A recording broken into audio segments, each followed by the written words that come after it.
Baik, kita lanjutkan kembali ya. Di minggu ini mempelajari setelah kita tahu tentang cara melakukan valuasi menggunakan informasi laporan keuangan. Selanjutnya apa harus kita lakukan? Nah, kita pelajari hari ini ya. Bagaimana kita melakukan investasi secara aktif dengan menggunakan data yang sudah kita punya. Eh, Kalau kita sudah tahu kemarin ya, eh, apa namanya, berapa sebenarnya dalam tanda kutip nilai intrinsik yang harusnya kita punyai secara fundamental untuk satu jenis aset atau ekuitas. Nah, sekarang dengan menggunakan data itu kita harus bagaimana? Nah, kita coba pelajari lebih lanjut di sini ya di hari ini.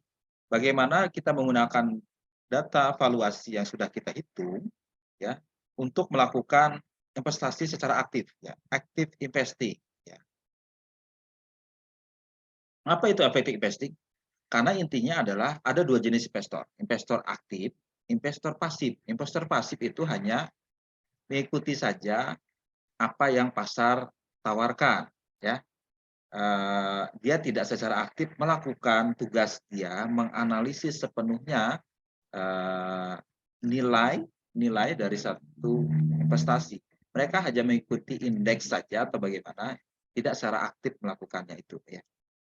Nah, beda dengan investor aktif ya. Investor aktif itu adalah disebut juga investor fundamental ya. Apa itu investor fundamental?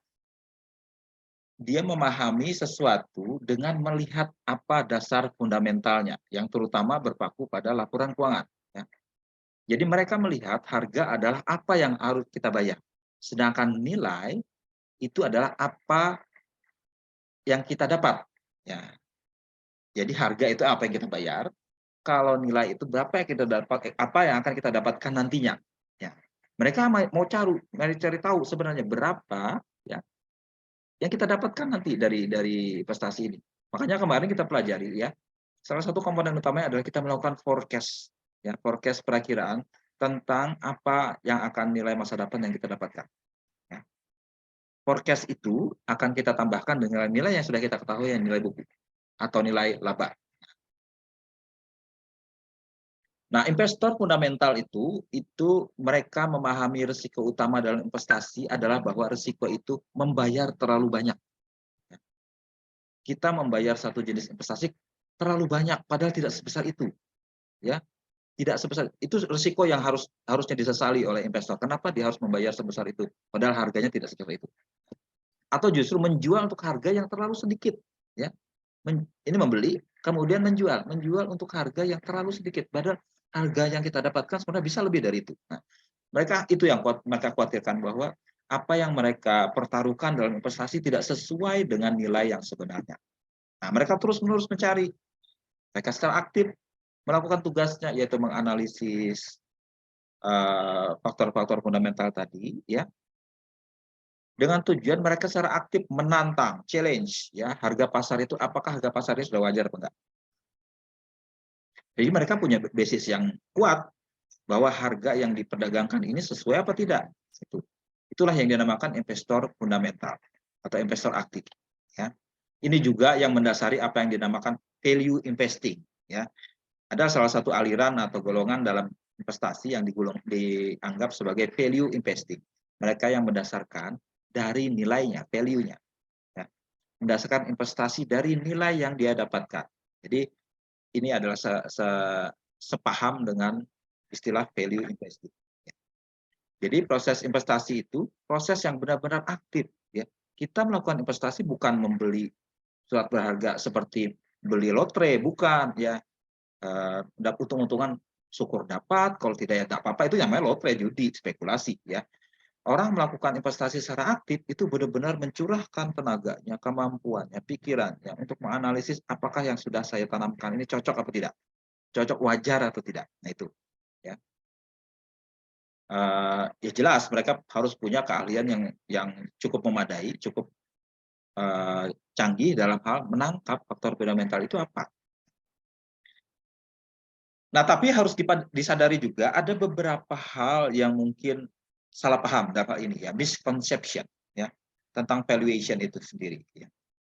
Dari yang sudah Anda pelajari kemarin-kemarin, itu mungkin Anda punya persepsi tertentu. Nah, itu tolong dibenarkan. Ya. Ini ada 4. Ya. Pertama, bahwa nilai intrinsik, nilai yang kita hitung kemarin itu, harus kita ingat, seeksak-seeksaknya kita menghitung, itu bukan sesuatu yang pasti. Jangan terkelabui. Ya. Jadi nilai intrinsik itu tidak benar-benar ada. Ya. Tidak benar-benar pasti kita dapatkan. Ya. Model valuasi sebenarnya tidak memberikan nilai intrinsik yang pasti. Karena apa? Karena inputnya terus terang tidak pasti. Ya. Hanya sekedar estimasi. Ya.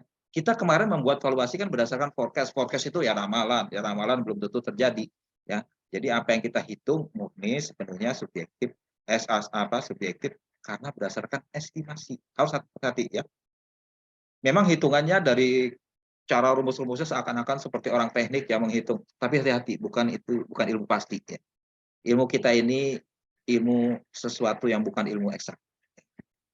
Hanya ilmu yang memperkirakan saja, tapi diusahakan seilmiah mungkin. Yaitu ya. Jadi jangan terkelabui bahwa yang kita hitung itu pasti, jangan ya. Kalau kemarin menjawab soal itu seakan-akan kalian seperti menjawab soal fisika atau matematika, bukan seperti itu ya. Yang hasil yang didapatkan itu sekali lagi itu hanya kira-kira terbaik yang kita bisa lakukan. Itu nilai ya, nilai intrinsiknya. Kemudian kedua, tingkat return atau imbal hasilnya itu sebenarnya kita tidak tahu dengan jelas. Ya. Itu hanya estimasi juga. Ya.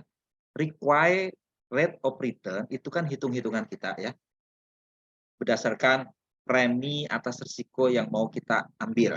Ya. Itu juga bukan sesuatu yang pasti. Kalau Anda diberikan soal required of return segini 10% segala macam, itu hanya latihan. Ya. Tapi angka itu dari mana itu mohon dimaklumi, itu angka itu pun tidak pasti juga. Ya. Harus hati-hati juga kita ya. Jadi sangatlah tidak pasti, terutama tentang premi risiko pasar yang hanya merupakan dugaan. Ya.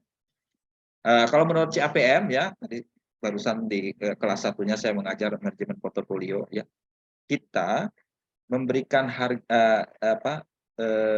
imbal hasil yang diharapkan itu dihitung berdasarkan pertama berapa risiko yang kita hadapi untuk satu jenis investasi. Risiko itu akan jadi dasar untuk kita memberikan premi ya, karena return itu harus berbanding lurus dengan risikonya. Risiko semakin banyak, kita juga mengharapkan return yang semakin banyak. Ya. Ditambah dengan tingkat bunga bebas risiko berapa, akan dapatlah berapa required rate of return. Tapi itu dugaan ya, premi risiko itu terus terang bukan sesuatu yang pasti, hanya upaya investor saja membuat ini mudah dilakukan, dioperasionalkan. Walaupun proses yang ada kita bisa menduga, tapi dugaannya itu berdasarkan fakta. Tapi sekali lagi itu dugaan, ya kan, dugaan, bukan sesuatu yang sangat pasti. Ya. Kita harus hati-hati dengan itu. Kemudian ketiga, selain kita harus tahu R-nya, kita harus tahu G juga, kan kemarin ada G ya, tingkat pertumbuhan ya. Growth, tingkat pertumbuhan. Baik pertumbuhan yang ada sekarang maupun nanti pertumbuhan di masa depan. Sekali lagi itu juga estimasi. Kita tidak tahu pasti akankah pertumbuhan itu akan terjadi. Hanya dugaan. Walaupun dugaan kita itu sangat beralasan, ya, sangat beralasan. Tapi sekali lagi itu bukan sesuatu yang pasti, harus hati-hati ya. Misalnya ya, tingkat pertumbuhan bisa kita prediksi, kita forecast berdasarkan pattern atau pola yang sudah ada di masa lalu ya. Kalau masa lalunya ada semacam siklus, kita bisa duga sekarang siklusnya menaik atau siklusnya menurun ya. Atau kita melihat ke siklus hidup perusahaan, apakah ini baru masih berkembang atau naik, atau masih mature, naik atau mulai turun. Nah, itu kan kita bisa duga berdasarkan pola siklikal atau pola maturitas yang bisa mendasari tingkat pertumbuhan itu. Ya. Tapi itu sekali lagi dugaan. Secanggih-canggihnya forecast itu semua dugaan. Ya. Jadi harus berhati-hati kita mendasarinya itu.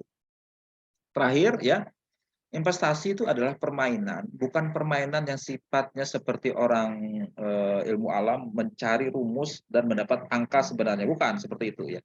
Kita menghitung-hitung itu ya Membuat model valuasi itu bukan menemukan sesuatu yang eksak, yang pasti, tapi itu adalah alat kita untuk memahami bagaimana seorang investor berpikir dan berbeda dengan investor lainnya dalam hal menerima atau menolak harga yang ditawarkan. Ya. Jadi bukan sesuatu yang pasti, tapi alat mereka untuk memahami kenapa seperti ini ya, kenapa harganya seperti ini. Oh, ini nih, nggak cocok nih, nggak sesuai, saya nggak bisa terima. Nah, bisa saja seperti itu. Tapi dia terima atau tidak, itu harus ada dasarnya, yaitu apa namanya, estimasi yang bisa dia duga berdasarkan polanya. Ya. Jadi investor satu dengan investor lainnya bersaing dalam setepat-tepat mungkin menduga prospek masa depannya seperti apa. Nah itu ya. Jadi ketepatan dugaan segala macam itu jelas memerlukan kejelian yang memadai dari investor yang bersangkutan. Ya. Jadi penguasaan aspek bisnis, penguasaan mendalam tentang bagaimana ekonomi itu bekerja, penguasaan tentang bagaimana bisnis berjalan, itu harus dikuasai sepenuhnya oleh investor yang fundamental. Ya. Bukan investor asal-asalan amatiran yang tidak mengerti apa-apa. Ya. Repot itu, dia bukan investor yang sebenarnya, mereka hanya investor ikut-ikutan.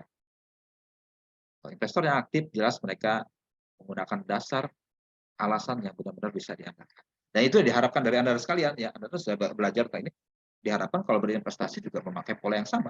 Kita mendasarkan pada knowledge, pada pengetahuan kita, pada penguasaan kita, dan pada intuisi untuk menetapkan estimasi yang kira-kira tepat dengan sesuai dengan kenyataan. Nah itu yang harus dilatih itu ya, dibiasakan dan sebagainya itu yang kita harapkan.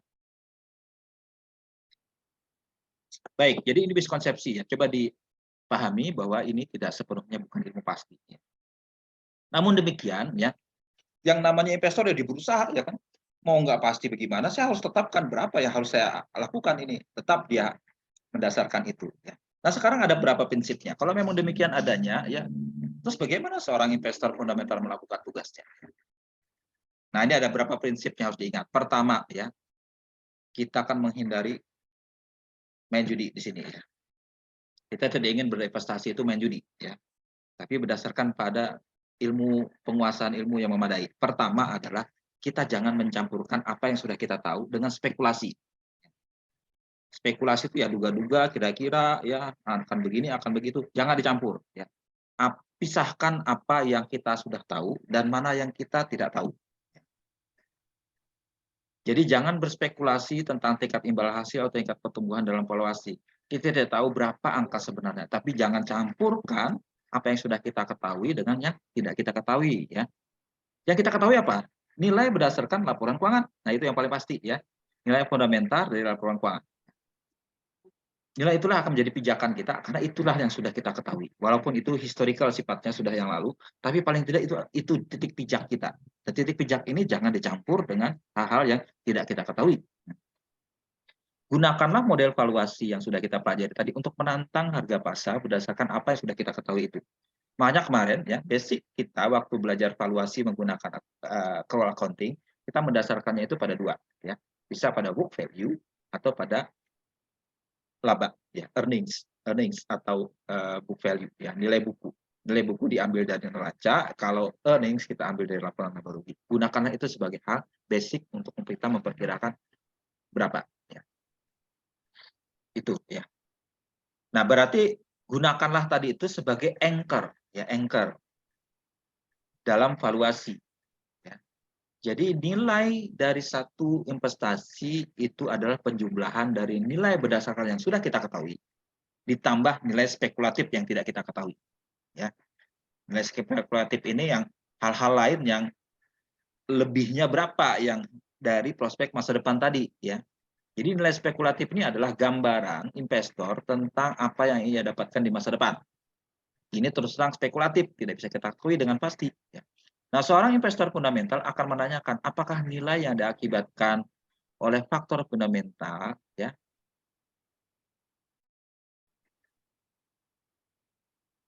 apakah nilai diakibatkan sebelum menambahkannya dengan nilai yang pertumbuhan spekulatif. Jadi berapakah nilai yang diakibatkan oleh faktor fundamental? Kemudian menambahkannya dengan nilai pertumbuhan spekulatif. Itu ya. Kemudian ketiga ya, ketiga kita harus hati-hati kalau memberikan penekanan terlalu banyak atas pertumbuhan, ya. Apa itu, ya? Kita kan tadi estimasi ya, estimasi pertumbuhan di masa depan berapa, terutama untuk menilai prospek, ya. Nah, jangan terlalu ditekankan berlebihan, ya. Kita harus hati-hati, ya, karena pada dasarnya sulit dipastikan, ya. Investor fundamental memahami ini, dia harus menantang pasar, menantang spekulasi pasar dan spekulasi mereka mengenai pertumbuhan, ya. Benar nggak pasar mengenakan sebesar itu? Ya, dia menantang, ya, menantang ini dia coba memikirkan ulang, sudah tepatkah itu, ya. Karena tadi nilai spekulatif tadi itu muncul dari pertumbuhan, ya. Akankah perusahaan akan bertumbuh di masa depan, ya,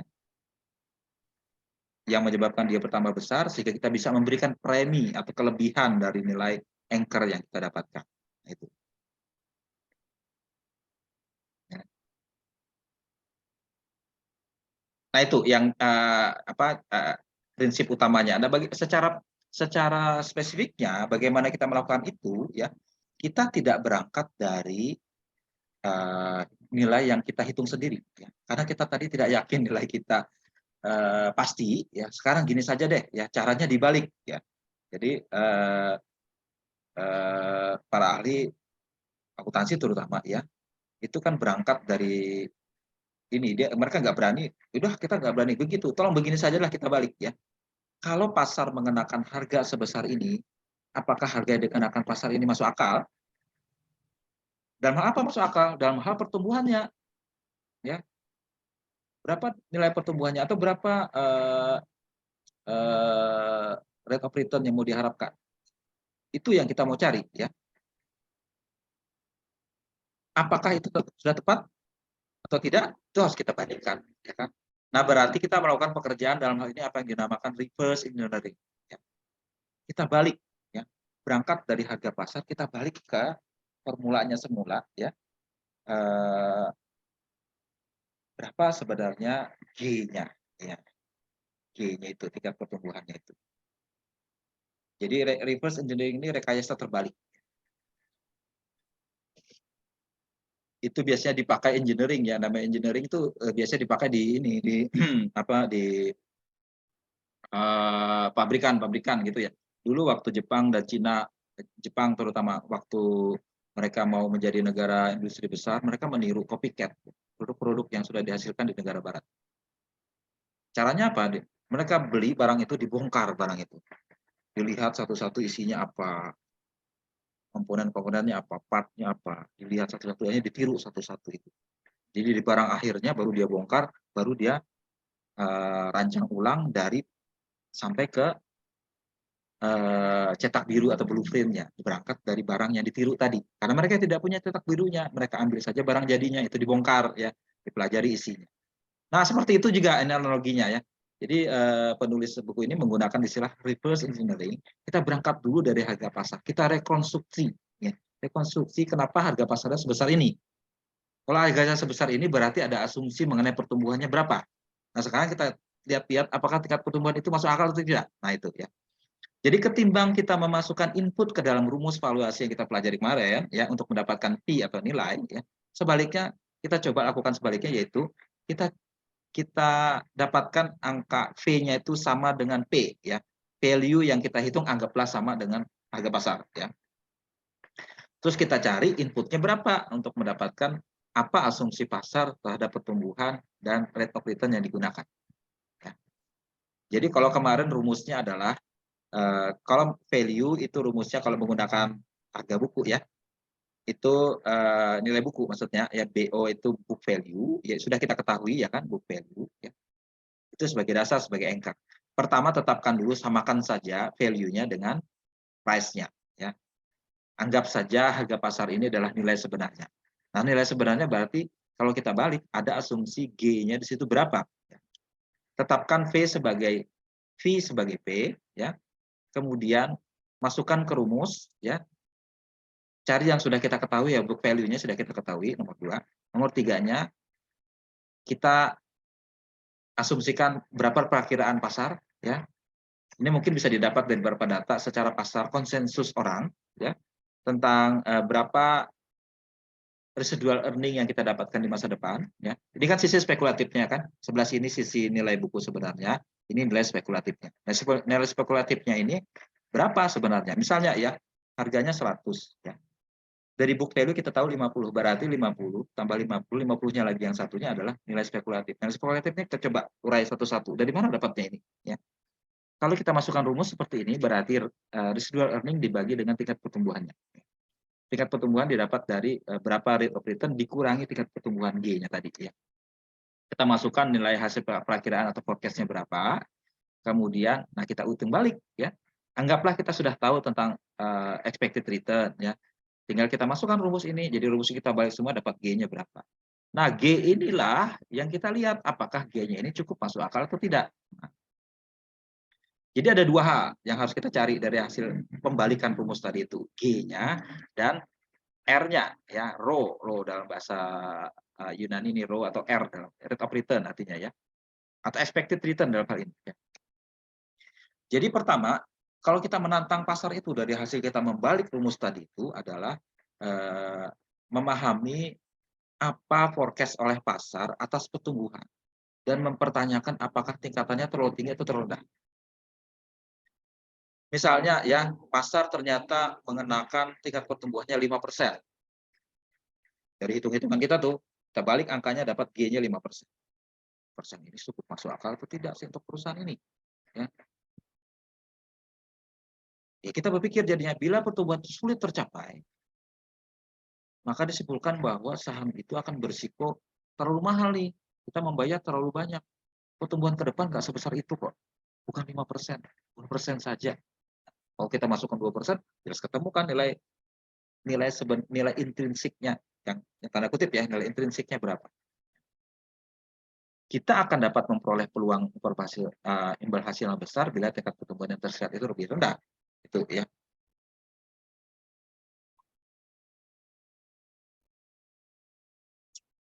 Itu kita lihat ya. Kemudian hal kedua adalah R-nya sebenarnya kita juga nggak tahu ya. Kalau kita menghitung G, kita biasanya asumsikan pakai berapa yang kita mau pakai. Ya, itu dianggap sebagai hurdle rate. Hurdle rate itu berapa ya tingkat secara pribadi kita mau pakai. Kita mau minta berapa gitu loh. Itu bisa tidak kita ketahui, kita balik saja kalau G-nya tahu ya. Kita cari R-nya, expected return-nya berapa ya. Apakah R-nya itu cukup masuk akal atau tidak? Jika sahamnya mahal, harganya tinggi, maka imbal expected return-nya akan rendah. Sebaliknya jika harganya murah, berarti expected return-nya tinggi. Seperti itu. Ya.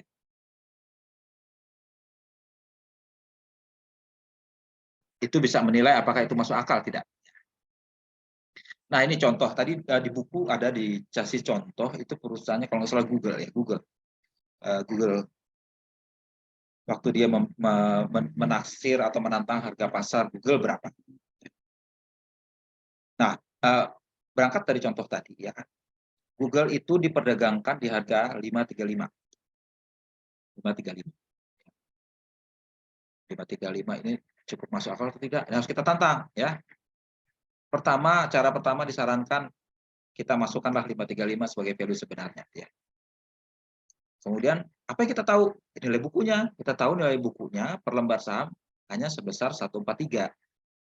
Harganya 535. Nah, berarti kelebihannya adalah nilai spekulatif.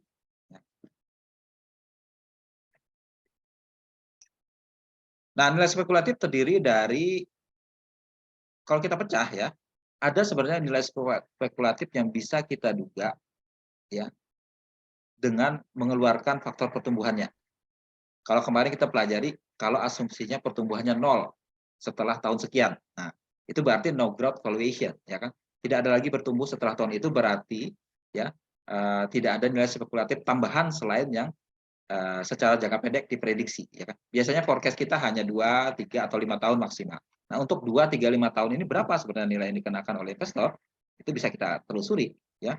Pakai rumus kemarin dengan mengenakan G-nya 0%, ya 0%. Nah, kalau 0% kita masukkan dapat angkanya berapa? Ini tergolong sebagai nomor 2-nya itu, ya, nilai spekulatif yang terkandung yang berasal dari nilai akuntansi forecast dalam jangka pendek. Nah, kalau kita masukkan no growth valuation, maka didapatkan ada nilai selisih sebesar 215. Itu murni berasal dari forecast 2-3 tahun ke depan. Di luar itu, kita bisa prediksi lebih lanjut dengan memasukkan rumusnya. Kalau kita memasukkan P sebagai V sebesar 535. 535 rumus akhirnya kita dapatkan ada kelebihan sebesar 175. Itu dianggap 175 adalah nilai spekulatif oleh pasar atas pertumbuhan setelah jangka pendek, setelah 2-3-5 tahun tadi itu. Inilah yang mereka prediksi untuk sekian tahun sampai masa tata hingga nantinya. Ini dihitung berdasarkan reverse engineering, kemudian kita nilai nanti pertumbuhannya wajar atau tidak. Nah, kalau yang di sini, yang nilai buku ini lebih pasti, ya kan kita sudah ketahui, sudah pastilah. Cuman semakin ke sini, ya semakin ke sini arahnya semakin tidak pasti. Kalau no growth valuation itu lebih pasti sedikit ya, karena kita bisa duga sampai 2-3 tahun ke depan. Tapi kalau di atas itu sama sekali tidak pasti, ini tidak pastiannya sangat tinggi. Jadi komponen dalam harga itu mengandung hal yang pasti, hal yang kurang pasti, ada hal yang tidak pasti. Itu yang harus disadari, ada komponennya. Sekarang dipecah-pecah, jadi dikomposisi mana-mana yang lebih pasti, mana yang tidak, mana yang sangat tidak pasti. Kita bisa analisis berdasarkan pemecahan komponen-komponennya tadi. Itu ya. Nah sekarang saya coba berikan contohnya untuk reverse engineering ya. Itu seperti apa ya? Ini tahapannya ya, ini tahapannya. Pertama mulai dari harga pasarnya dulu berapa.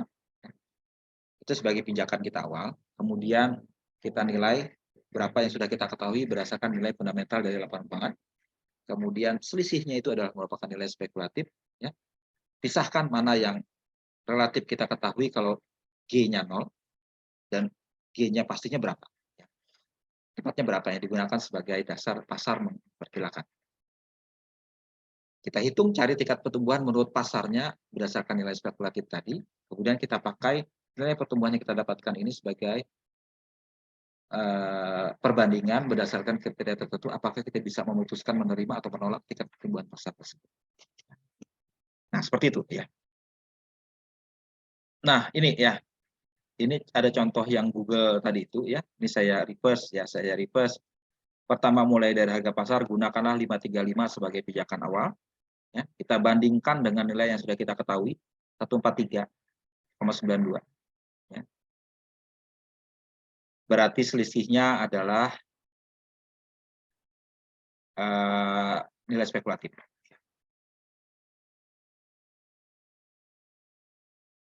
Kita balik ya.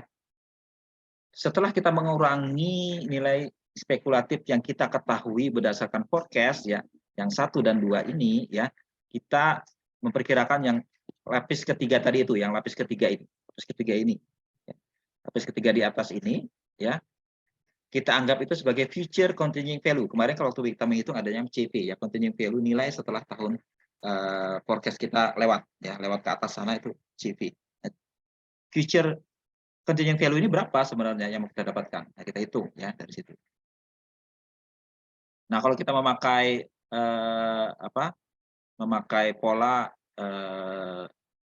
valuation menggunakan anchor book value ya, kita bisa hitung seperti ini. Ya. Ini kemudian berapa yang pasar duga kalau tingkat pertumbuhannya 0 ya.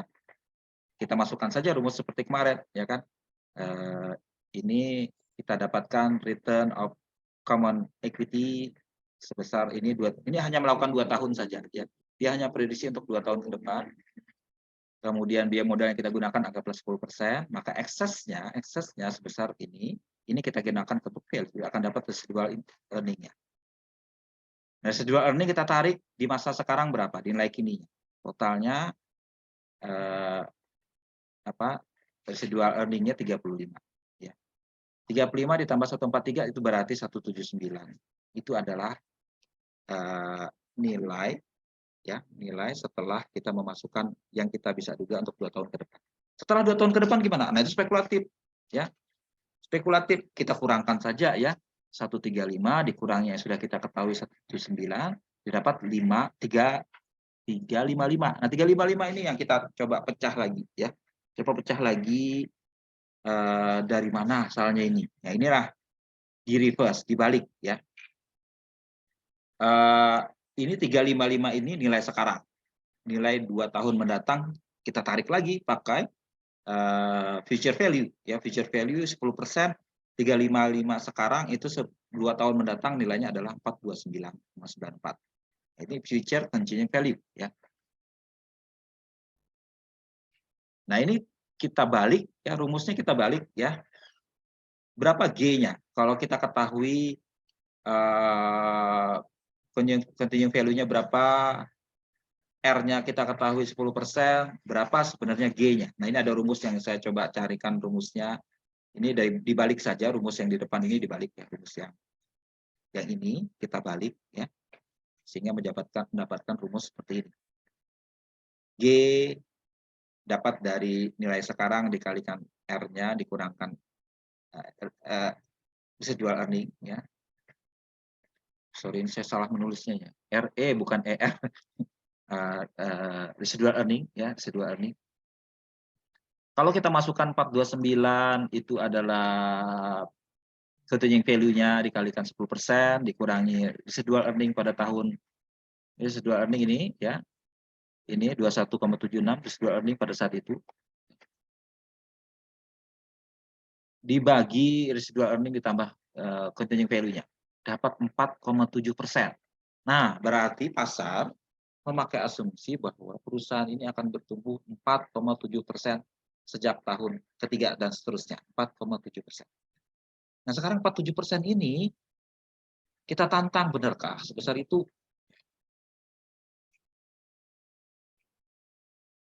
Berarti pasar mengasumsikan pertumbuhannya 4,7%. Pakai kriteria patokan untuk memutuskan menerima atau menolak pertumbuhan pasar sebesar 4,7%. Pertumbuhan PDB, produk domestik bruto, diperkirakan hanya 4%, anggaplah seperti itu ya. Berarti ini lebih dong dari 4% ya.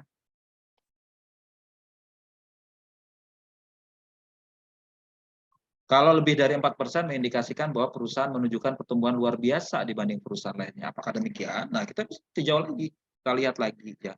Apakah perusahaan itu punya keunggulan kompetitif yang menyebabkan dia punya pertumbuhan lebih dari nilai pasar, pertumbuhan pasar? Kalau itu kita anggap yakin sesuai, kita bisa pahami. Ini bisa kita terima nih. 535 menurut saya masuk akal nih. Ya. Karena dia bisa lebih dari 4% bertumbuhnya.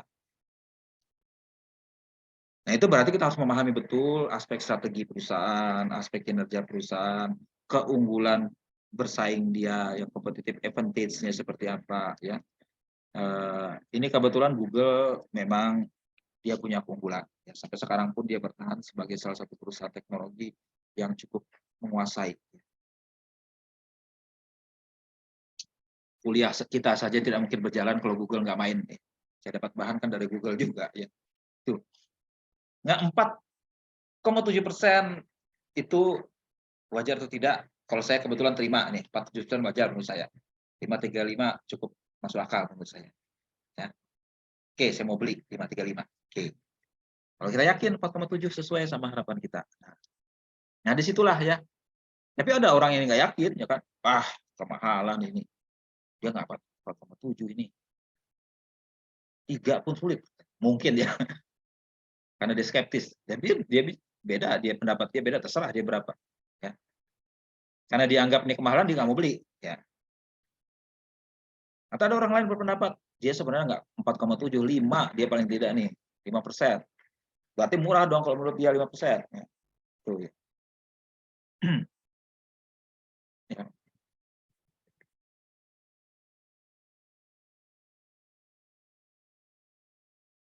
Nah itu ya. Nah itu contoh ya, contoh bagaimana kita menantang harga pasar ya dengan cara reverse engineering, membalik berapa sebenarnya komponennya. Jadi kita bukan berdasarkan duga-dugaan di sini ya, tapi kita berdasarkan secara lebih ininya. Tentang bagaimana kita menantang tadi, memforecast-nya, tentang memperkirakan itu akan kita pahami lebih lanjut di kuliah selanjutnya ya. Untuk memperkirakan sebenarnya tingkat pertumbuhan yang tepat berapa. Ada nanti kita bahas satu bab khusus tentang tingkat pertumbuhan. dan juga komponen-komponen lainnya dalam laporan keuangan sehingga kita bisa yakin nilai kita sebenarnya tidak terlalu meleset ya gitu kan. Ini kan asumsinya kita membuat forecast ya kan, forecast. Nanti kita belajar juga bagaimana memforecast yang baik ya kan. Memperkirakan. Forecast itu bukan asal-asalan pakai orang mimpi kayak nebak angka lotre, bukan ya. Ada caranya kita memforecast berdasarkan tren yang ada selama ini. Kita lihat kondisi ekonomi yang ada selama ini seperti apa, akankah tren ini terjadi. Jadi dugaan kita itu educated guess, dalam bahasa Inggris. Educated guess itu dugaan yang berpendidikan atau berpunya dasar secara ilmiah ya. Lebih bagus lagi kalau analis yang bersangkutan paham tentang pola siklus perusahaan yang ada, pattern, faktor-faktor yang menyebabkan dia akan naik atau turun dan sebagainya. Tadi di mata kuliah satunya saya berikan ilustrasi ya, perusahaan tambang ada loh ya. Itu kan tambang batu bara. Batu bara itu mengambil dari alam terus dia jual, tidak ada proses lebih lanjut ya. Berarti dia komoditas. Komoditas berarti tergantung dari harga pasar, di murni kinerja dia ya. Tergantung dari bagaimana harga pasar naik turun. Nah, saya coba mengaitkan return dia dengan ya harga pasar dunia, fluktuasi harga pasar batu bara dunia. Ada korelasi yang kuat sekali, berarti kita bisa memprediksi ya, laba dia ke depan sangat tergantung dari berapa prediksi kita tentang harga batu bara dunia. Tapi setelah kita amati lagi dari pola yang historical kemarin, sebenarnya sebenarnya beberapa tahun terakhir ya, Adoro ini agak berbeda polanya di 2 tahun terakhir. Harga harga batu bara dunia relatif konstan, stagnan, tapi dia bisa naik. Nah, berarti ada faktor selain harga eksternal tadi yang di internal dia bisa menyebabkan berbeda. Itu yang investor harus jeli mengamati apa yang jadi keunggulan dia nih. Akankah keunggulannya dapat kita pertahankan ke masa depan? Nah, itu jadi penguasaan analis tentang strategi manajemen strategi, kemudian aspek bisnis, kemudian tentang ekonomi dunia bagaimana berjalan tuh berguna sekali dalam dia forecast ke depan seperti apa ya. Nanti kita pelajari khusus bagaimana kita membuat forecast di masa depan berkaitan dengan baik itu EPS maupun dividen maupun book value-nya otomatis ya kan, kalau kita tahu earning-nya kita tambahin. Nah, itu. Kemudian kalau kita menggunakan cara satunya pakai laba, ya kan sama kita laba kita bisa prediksi. Itu satu ya forecast. Kemudian bagaimana kita secara tepat menilai tingkat pertumbuhan juga akan kita pelajari nantinya ya. Saya lebih spesifik tentang itu. Tapi ini akan jadi kerangka yang kita pelajari hari ini, bagaimana seorang investor itu bekerja menggunakan data fundamental. Ya. Amat disarankan bahwa investor itu cukup canggih sehingga bisa mampu menggunakan informasi laporan keuangan dikombinasi dengan keahlian mereka memodelkan keuangan, financial modeling ya, dan forecast yang memadai sehingga mereka bisa membuat penilaian yang kira-kira mendekati dengan nilai intrinsiknya. Nilai intrinsik tidak kita ketahui dengan pasti, tapi paling tidak mendekati sehingga investor bisa yakin ya, itu akan menjadi dasar dia untuk melakukan investasi. Ya.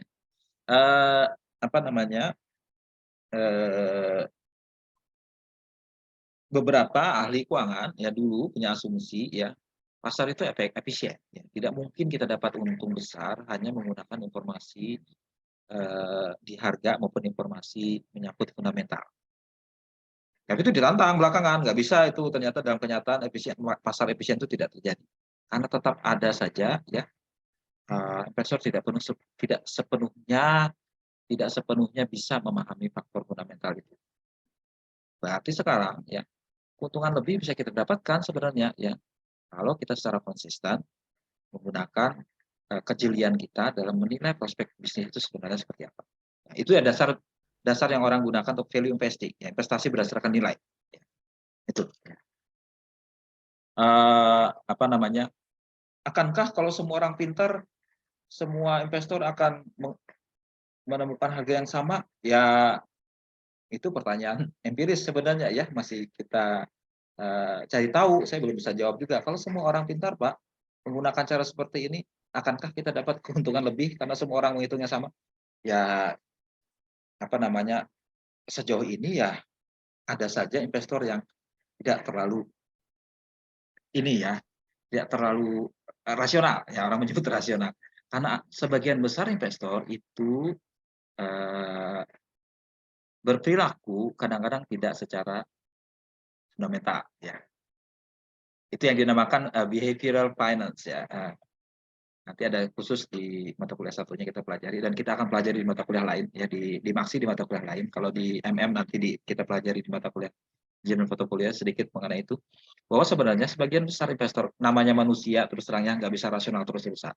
Manusia normal itu selalu dipengaruhi oleh faktor emosional, faktor kehilapan yang sifatnya manusiawi, atau faktor emosional karena dia takut, ya, ditambah dengan kecenderungannya untuk serakah, itu menyebabkan dia tidak bisa berperilaku secara normal, ya, secara rasional, ya, itu ya. Tapi investor yang baik, ya, tidak terpengaruh oleh hal-hal seperti itu. Dia harus murni berdasarkan faktor fundamental, yaitu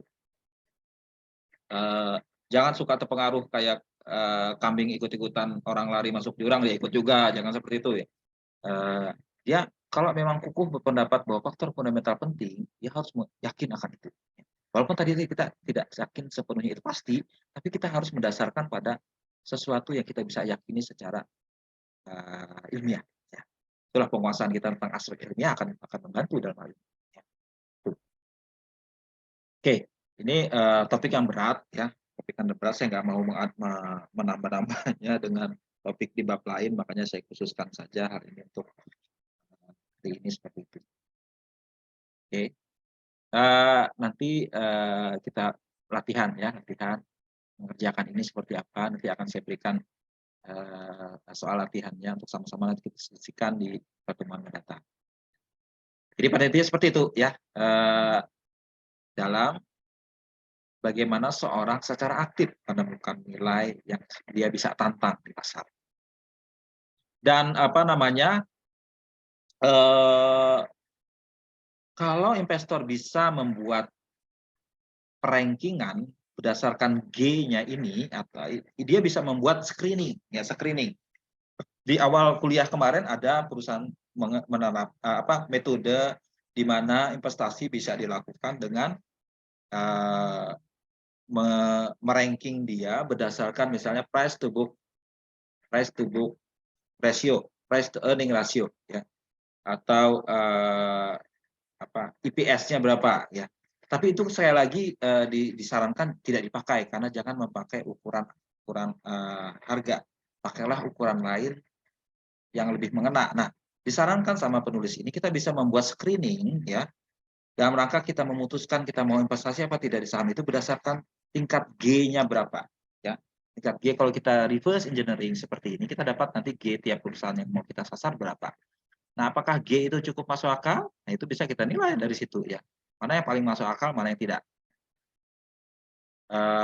Mungkin kita bisa ketahuan harganya murah atau tidak, ya. Murah dalam tanda kutip itu melihat dari G-nya berapa. Kalau kita menganggap G-nya itu potensinya besar, tapi ternyata pasar menilai G-nya rendah, berarti itu kemurahan. Nah, seperti itu, ya. Jadi tidak secara langsung menilai murah tidaknya dari nilai intrinsik, tapi melihat dari asumsinya itu G yang digunakan berapa growth-nya. Kita ranking, ya, berapa sebenarnya, ya, G yang ada, ya, diasumsi oleh pasar berapa potensinya menurut kita, berapa yang kita mau gunakan, itu bisa di ranking seperti itu. Kalau Anda mau penelitian semacam itu boleh tuh, ya. Belum ada, setahu saya belum disarankan oleh penulis buku ini, tapi sekiranya sedikitnya baru mengerjakan penelitian empiris tentang itu, ya. Bisa disarankan seperti itu. Oke, itu, ya, mengenai bahan kita hari ini, ya.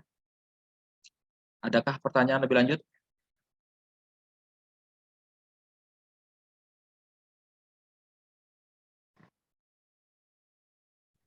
Pak, Tanya, ya. Pak, pialang.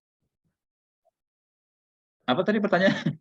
Kalau para pialang saham itu begitu, apakah memakai rumus kayak ini juga untuk menentukan pembelian atau penjualan saham itu, Pak? Ya, dia menggunakan cara seperti ini juga, ya. Walaupun ada yang apa namanya, analis ya, analis itu kerjanya adalah menganalisis perusahaan-perusahaan tertentu, kemudian dia memprediksi, memforecast ke depannya seperti apa. Ya. Itu dijadikan input bagi investor. Ya. Ada orang yang khusus bekerja sebagai analis di satu perusahaan. Ya. Tapi dia bekerja di perusahaan sekuritas atau perusahaan ini yang memberikan saran investasi. Ya. Jadi dia membuat forecast, ya, berapa sebenarnya laba dia ke depan berapa, ya. Berapa tingkat pertumbuhannya, ya kan, mereka menghitungnya, kemudian mereka memberikan itu ke pasar modal untuk digunakan sebagai input. Ya. Nah, umumnya itu tiap analis berbeda-beda pendapatnya. Ya. Nah, itu yang namanya tidak pasti tadi ya, tiap orang akan punya pikiran beda-beda, ya kan, tidak ada ilmu pasti, tiap orang akan berbeda-beda. Ya. Dan umumnya kalau dalam penelitian itu digunakan konsensus saja, konsensus ya. Konsensus si A memperkirakan 3%, si B memperkirakan 5%, si C memperkirakan 4%. Kita rata-ratain aja berapa sebenarnya analis memperkirakan. Bisa digunakan seperti itu. Itu karena ketidakpastiannya tadi, maka tiap analis mempunyai pendapat yang berbeda-beda tentang itu. Itulah yang menyebabkan juga pasar akan terus-terus ramai karena perbedaan pendapat itu, ya. Karena perbedaan pendapat tentang berapa forecast akan menyebabkan nilainya juga berbeda yang dikenakan oleh investor untuk jadikan patokan untuk menerima atau menolak. Itu ya. Itu yang biasanya analis atau pialang lakukan, ya sama seperti ini, ya sama seperti ini. Walaupun mungkin caranya berbeda, ya. Ada yang tidak menggunakan reverse engineering, ya hanya menggunakan forecast-nya saja. Atau dari forecast itu dia hitung-hitung nggak pakai rumus, pakai kira-kira saja, bisa juga seperti itu ya. Tapi alangkah baiknya menggunakan cara yang kita pelajari ini. Ya, ini cara yang masuk akal menurut saya ya. Sebagai orang akuntansi kita paham betul inilah pijakan kita untuk menilai. Ya. Bukan sesuatu yang duga-duga ya. Walaupun di teks keuangan ya mereka menggunakan cash flow sebagai dasar. Ya di finance digunakan cash flow. Cuman umumnya analis itu menggunakan angka akuntansi, ya. Pakai earning per share, book value tetap mereka gunakan, ya. Cuman tentang berapa persis yang mereka pakai itu rahasia perusahaan. Ya. Mereka pakai cara masing-masing. Kenapa mereka dapat ketemu angka segitu? Ya. Mungkin dia masing-masing perusahaan pialang punya formula sendiri-sendiri, ya.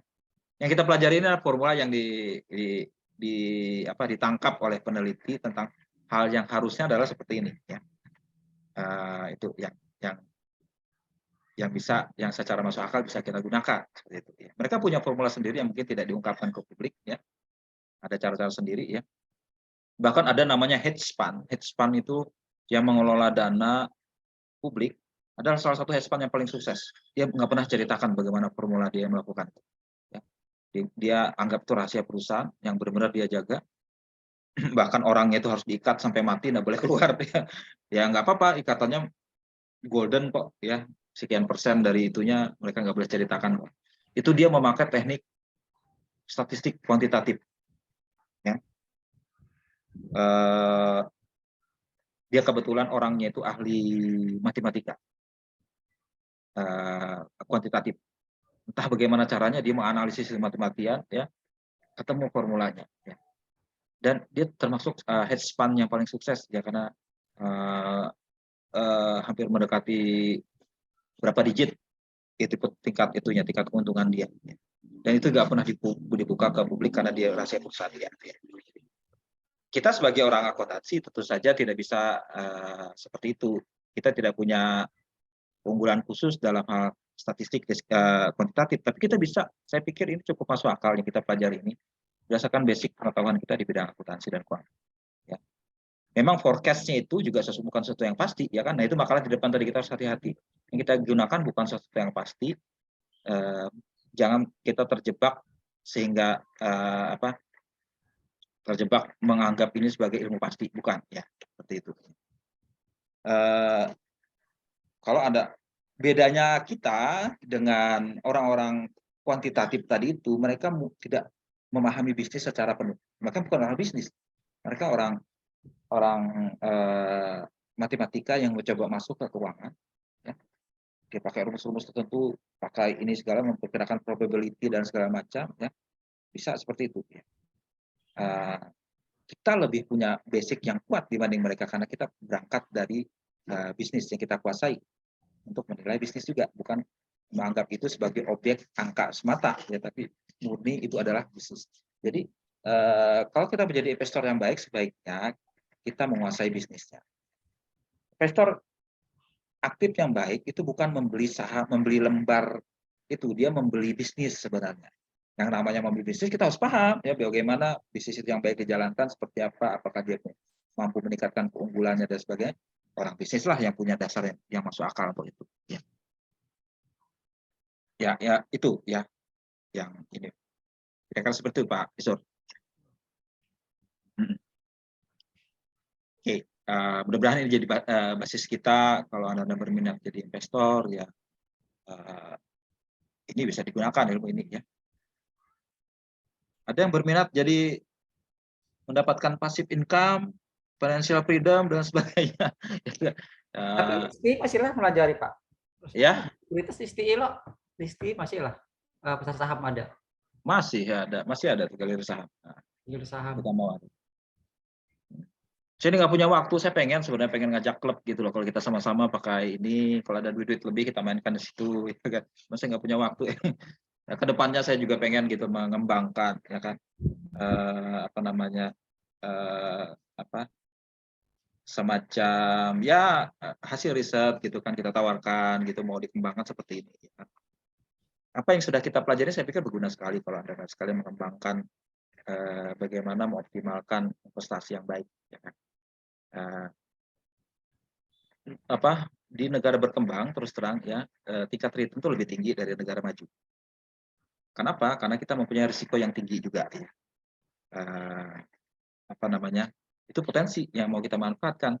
Apalagi kita diprediksi sampai tahun 2050 adalah menjadi kekuatan ekonomi terbesar keempat di dunia. Setelah Cina, Amerika, Rusia, setelah itu baru Indonesia ya. Jadi potensi negara ini ke depan luar biasa sebenarnya kalau kita memanfaatkan itu. Ya orang Indonesia harus juga menguasai, jangan sampai nanti itu orang asing justru yang masuk. Ya, kita salah satu negara terkuat di dunia ekonominya nantinya, aspek investasi harus dikuatkan juga. Oke, ya. Ada lagi? Ya, habis ini kita lanjutkan lebih dalam ya. Ini hanya mencamkan prinsip dasar. Jadi buku ini terbalik ya, dia ceritakan dulu tekniknya seperti ini, baru prinsip dasar di tengah-tengah diingatkan. Harus orang lain mungkin ini taruh di depan dulu baru dipelajari. Enggak, kita pelajari teknik dasar dulu kemarin ya. Kita menggunakan bagaimana informasi keuangan bisa digunakan dalam investasi. Kemarin sudah bisa kita pakai. Nah sekarang ini adalah prinsip dasarnya. Kedepannya kita coba lengkapi prinsip dasar ini ke masing-masing. Bagaimana cara memforecast, bagaimana cara menilai growth, ya. Terus bagaimana kita menggunakan ini dalam praktek investasi seperti itu. Kita pelajari nanti di minggu-minggu berikutnya.